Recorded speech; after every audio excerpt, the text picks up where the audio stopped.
출애굽기 2장 1절부터 10절 말씀,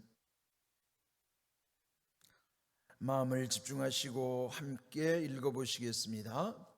레위 가족 중 한 사람이 가서 레위 여자에게 장가 들어 그 여자가 임신하여 아들을 낳으니 그가 잘생긴 것을 보고 석 달 동안 그를 숨겼으나 더 숨길 수 없게 되매 그를 위하여 갈대 상자를 가져다가 역청과 나무 진을 칠하고 아기를 거기 담아 나일강가 갈대 사이에 두고 그의 누이가 어떻게 됐는지를 알려고 멀리 섰더니 바로의 딸이 목욕하러 나일강으로 내려오고 시녀들은 나일강가를 거닐 때에 그가 갈대 사이에 상자를 보고 시녀를 보내어 가져다가 열고 그 아기를 보니 아기가 우는지라 그가 그를 불쌍히 여겨 이르되 이는 히브리 사람의 아기로다. 그의 누이가 바로의 딸에게 이르되 내가 가서 당신을 위하여 히브리 여인 중에서 유모를 불러다가 이 아기에게 젖을 먹이게 하리까. 바로의 딸이 그에게 이르되 가라 하매 그 소녀가 가서 그 아기의 어머니를 불러오니 바로의 딸이 그에게 이르되 이 아기를 데려다가 나를 위하여 젖을 먹이라. 내가 그 싹스를 주리라. 여인이 아기를 데려다가 젖을 먹이더니 그 아기가 자라매 바로의 딸에게로 데려가니 그가 그의 아들이 되니라. 그가 그의 이름을 모세라 하여 이르되 이는 내가 그를 물에서 건져내었음이라 하였더라. 아멘. 이제 오늘 이 출애굽기 2장 말씀 보시면은 마침내 모세가 출생하는 장면이 묘사가 되어 있어요. 출애굽기 하면 뭐 이 전체는 하나님의 구원의 역사이지만 또 동시에 모세의 역사이기도 합니다. 출애굽은 모세를 분리시킬 수가 없죠.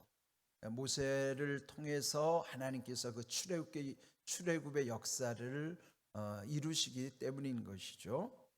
그래서 이제 오늘 이 모세가 출생하는 그 시대적인 상황이 얼마나 위험한 때인가.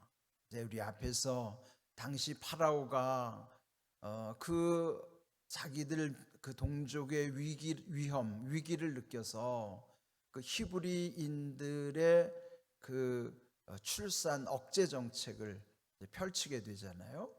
그래서 이제 처음에는 노역을 시켜서 그들을 박해함으로 또 괴롭게 함으로써 이제 출산을 좀 줄여볼까 했는데 그 뜻이 되지 않자 두 번째로는 이제 산파들을 시켜가지고 남자아이가 태어나면은 죽이라는 영아 살해 명령을 내리는 것입니다.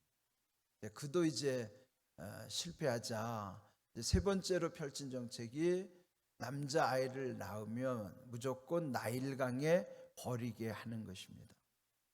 그런 상황 속에서 모세가 태어난 것이죠. 그렇다면 그 당시에 그 애굽의 정황으로서는 모세는 태어나면 죽을 수밖에 없는 운명인 것이에요. 그리고 애굽의 정책으로 볼 때 모세의 생명은 아무것도 아닌 것이 되어버리고 말이에요. 자, 그런데 그런 위기의 상황 속에서도 하나님의 뜻이 어떻게 이루어지고 있는가 하는 거예요. 오늘 2장 1절에 보시면 레위 가족 중 한 사람이 가서 그 레위 여인과 장가를 들어서 그 사이에서 아들이 태어났다 그랬어요. 네, 이제 여기서 그 부부의 이름이 거명되지 않았지만 이제 뒤로 가면 6장 20절에 그 모세의 부모의 이름이 나와요. 그 아버지 아므람 그리고 어머니 이름은 요게벳이에요. 그러니까 아므람과 요게벳의 사이에서 모세가 태어나는 것이죠. 근데 이제 아들이 태어나면 결국은 죽을 수밖에 없는 상황임에도 불구하고 그 아이가 태어났을 때 여기 2절 보시면 잘생긴 것을 보고 전에 성경은 아름다운 아이라고 나왔는데요. 잘생긴 것을 보고 석 달 동안을 숨겼다 그랬습니다. 이제 석 달 이제 숨겨서 아이를 키웠지만은 그 아이가 커가면서 더 이상은 뭐 숨길 수가 없게 된 것이죠. 그래서 결국 이제 궁여직책이지만 그러나 그들로서는 최선을 다할 수밖에 없었는데 한계에 이르게 되는 것입니다. 그리고 마침내 3절 더 숨길 수 없어 그 모세 그 아기를 위하여 갈대 상자를 만들고 거기 역청과 나무진을 그 안에다가 칠하고 그러니까 방수를 하는 것이죠. 갈대로 상자를 만든 다음에 그 내부에는 역청과 나무진을 칠해서 물이 새지 않도록 방수 처리를 하고 그리고는 거기다 이제 아기를 담아 결국 이제 나일강에 띄우게 되는 거예요. 근데 여기 이 상황 속에서 그 가정에 얼마나 마음들이 힘들었을까. 그리고 이제 마침내 갈대 상자 속에 그 아이를 담아 그 나일강에 띄워 보내려고 했을 때 그들은 모든 것은 다 하나님께 맡기는 이제 그 믿음으로 그 행위를 하게 되는 것이죠. 그런데 이제 그 상황이 그냥 방치하는 게 아니고 4절 보시면 그 누이, 여기 누이의 이름도 나오진 않지만 여러분 잘 아시는 대로 그 누이의 이름이 미리암이에요. 미리암. 그런데 그 미리암이 뭐 모세랑 한 10살 정도 차이 난다고 하면 그 어린 누이가 그 자기 동생 그 아기가 그 갈대 상자에 담겨서 떠내려가는 걸 지켜보는 것이죠. 네, 그렇게 되는 까닭은 그 다음에 보면 바로의 딸이 목욕하러 나일강에 내려온 것, 이것도 이미 사전에 답사를 다 했겠죠. 그 상황이 어떠한가. 그런데 이제 그 바로의 딸, 즉 공주가 시녀들을 데리고 그 나일강가에 목욕하러 나온 시점에 이제 이 자기 동생 그 갈대 상자에 담겨져 있는 자기 동생 어떻게 그 강을 떠내려갈 때 그 공주가 어떻게 그 반응하는가, 그걸 아주 유심히 지켜보는 거예요. 근데 이제 마침내 그 갈대 상자가 공주의 눈에 띈 거예요. 이것이 이제 우연이 아닌 것은 하나님께서 모든 것을 다 섭리하시는 과정 속에서 이 일이 이루어지고 있다고 하는 것이죠. 그래서 결국 그 공주의 마음도 움직이시고 여기 이제 그 바로의 딸이 목욕하러 그 나일강에 내려와서 그 상자를 보았다 그랬죠. 5절 셋째 줄 보면은 갈대 사이에 상자를 보고 시녀에게 시켜서 그걸 가져오게 한 것이죠. 그리고 그 갈대 상자를 열어보았더니 거기 아기가 누워 있고 그 아이가 울었다. 그러니까 아기가 울었을 때 얼마나 불쌍한 마음이 들겠습니까?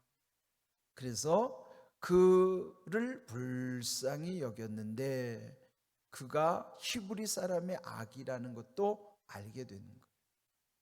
그러면 이제 공주 입장에서 왕의 명을 다 알고 있을 거 아니에요. 이 히브리 아이는 물에 다 던져야 된다고 하는 것, 죽여야 된다는 것, 공주도 다 그 국가의 시책을 다 알고 있을 것이에요. 그런데 중요한 것은 여기서 불쌍히 여겼다 하는 거예요. 불쌍한 마음이 들었게 하셨다.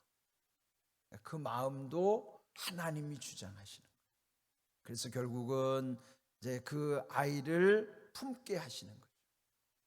이때 또 그 누이 미리암이 아주 빨리 민첩하게 그 공주에게 접근하는 거예요.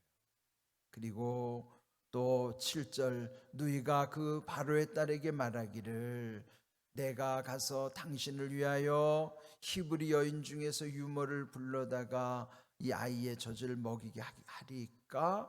라고 말하는 거예요. 어린 누이인데도 얼마나 지혜롭습니까? 예? 그 동생 살리려고 아주 영특하잖아요. 그러면서 그 공주를 위하여 그리하겠다고 그러지만 실제로는 그 아이를 위한 것이고 그 엄마를 위한 것이죠. 그러니까 얼마나 용이 주도한 것인가.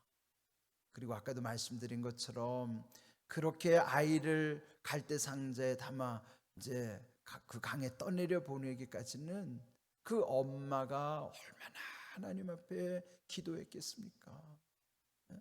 하나님께 기도하면서 그 갈대 상자를 엮어 만들 때도 하나님께 간절히 기도하면서 모든 건 이제 하나님께 맡기는 거예요. 여러분, 이 갈대 상자의 의미가 어떤 것일까요? 그 엄마가 기도하면서 만들었던 것처럼 갈대 상자는 기도 상자예요. 그리고 하나님께 전적으로 맡겨드려야 하는 것처럼 그는 믿음을 상징하는 표현이기도 한 것입니다. 이 갈대 상자라는 표현은요, 창세기 6장에 보면 노아의 방주를 만들 때와 흡사한, 노아의 방주 때도 코베르나무라고 하는 그 소나무를 만들어다가 그 안에다가 역청을 칠하는 그런 광경이 나오는 거예요. 그러니까 이거를 크게 확장하면 방주지만 이거를 축소하면은 갈대 상자가 되는 거예요. 이것이 결국은 예수님의 구원의 방주로서의 십자가를 상징하는 예표적인 의미를 담고 있는 내용이에요. 여러분, 이 갈대 상자라고 하는 것이 오늘 우리에게는 어떤 의미가 있을까요? 갈대 상자는 우리가 정말 감당할 수 없는 일일 때 결국 최선을 다한 다음에는 마지막 우리가 할 수 있는 것은 갈대 상자에 담는 거예요. 그러면 기도에 담는 거예요. 그리고 믿음으로 하나님께 맡겨드리는 거예요. 그게 갈대 상자. 오늘 우리의 갈대 상자는 기도의 상자예요. 하나님께 전적으로 맡겨드리는 그게 믿음의 증표인 것이죠. 노아의 방주도 안에서 운전하는 게 아니에요. 안에 무슨 그 배에 키가 달린 것도 아니고 그저 그 방주 안에서 그들이 그냥 그 생명을 유지하고 하나님의 은혜 안에서 하나님이 그 배를 운행하시는 거예요. 갈대 상자도 마찬가지고. 그래서 오늘 우리에게도요, 기도할 때 최선을 다하는, 우리들의 그 최선을 다하는 것, 더 이상 우리가 할 수 없는 것, 그것은 이제 갈대 상자에 담고 하나님께 맡겨드리는 것, 그게 우리 믿음의 갈대 상자예요. 그렇게 해서 지금 이 하나님께서 이 모세를 어떻게 살려내시고 그리고 이 모세를 통해서 어떻게 그 민족의 지도자로 키워내시는가, 그 중요한 것이 오늘 이 말씀 속에 담겨져 있는 것입니다. 그래서 결국은 이 미리암의 중요한 역할로 인해서 그 생모, 그 아이를 낳은 그 친엄마를 공주에게 이제 유모로 소개하는, 쉽게 말하면 생모가 유모로 고용이 돼서 그 아이에게 젖을 먹이면서도 돈도 벌고 그 아이를 교육을 시키는 거예요. 뭐 당시 관례를 보면은 한 3살까지 젖을 먹였다 그러니까, 그럼 한 3년 동안 그 아이를 그 생모로서 그 겉으로는 유모인 척하지만 그 아이를 계속 기도로 키우고 말씀으로 양육하는 과정이에요. 그 3살 3년이라고 하는 건 우리 옛날 표현에도 보면은 3살 버릇 여든 간다는 말 있잖아요. 그러니까 그 3년의 세월이 80의 인생을 좌우하는 것처럼 이 모세의 어머니가 영적으로 그 아이를 품고 젖을 먹일 때나 그 하나님께 기도하면서 그 아이에게 말을 가르치면서 거기 계속 말씀이 들어가게 하는, 그게 얼마나 강력한지. 그가 그 애굽의 40년 궁궐 생활 속에도 그가 민족의 정체성이 흐려지지 않고 그렇게 지도자로서 그렇게 세워질 수 있다는 것이 얼마나 귀한 일인가요? 그리고 이제 그 이름을 모세라고 하게 된 배경은 우리 마지막 읽었던 10절에 보면 그 이름을 누가 졌어요? 공주가 진 거예요. 바로의 공주. 그 바로 딸이 그 아이 이름을 모세라고 이름을 지었는데 그 뜻은 물에서 건져내었다. 그런 뜻으로. 그런데 그 뜻, 그 이름 그대로 모세는 평생을 불려지게 되는 거예요. 예? 참 신기하지 않아요? 예? 어찌 보면 그 애굽의 궁궐 안에서 자라는 것은 그게 거기가 적대 세력이 있는 곳이란 말이죠. 예? 그러니까 이렇게 하나님의 뜻을 이루기 위해서 그 적대 세력 그 한 중심 속에서 살아나게 하시는 거예요. 이 오늘 이 갈대상자라는 의미, 여러분 이제 그 기독교 서점 보면 갈대상자라고 하는 아주 베스트셀러 있죠. 그 책이 있어요. 한동대학교 초대 총장인 김영길 박사 부인이 그 김영애 권사님이죠. 그분이 쓰신 책이 갈대상자인데 그 두 부부가 그 한동대학교를 설립하는데 아주 엄청난 큰 역할을 했죠. 모진 핍박, 그 부부가 감옥에 갇히는 그런 수모를 겪어가면서까지. 그런데 결국은 이제 그렇게 한동대학교를 든든하게 세우기까지, 기도로 그 학교를 세우기까지, 그런 모든 신앙의 고백을 담은 책이 갈대상자라고 해요. 그러니까 사람의 힘으로 할 수 없는 것을 하나님의 은혜 가운데서 맡기고 기도로 담는 상자, 그것이 갈대상자예요. 여러분에게도 갈대상자를 활용하시는 믿음이 있어야 되는, 우리에게 내가 감당할 수 없는 것, 그러나 내가 포기하지 않고 최선을 다한 이후에 모든 것은 하나님께 맡기는 것, 그 기도의 상자. 우리에게도 이 귀한 갈대상자의 은혜, 그 하나님의 능력 가운데서 놀라운 우리의 체험 간증이 있기를 주님의 이름으로 축복합니다. 아멘.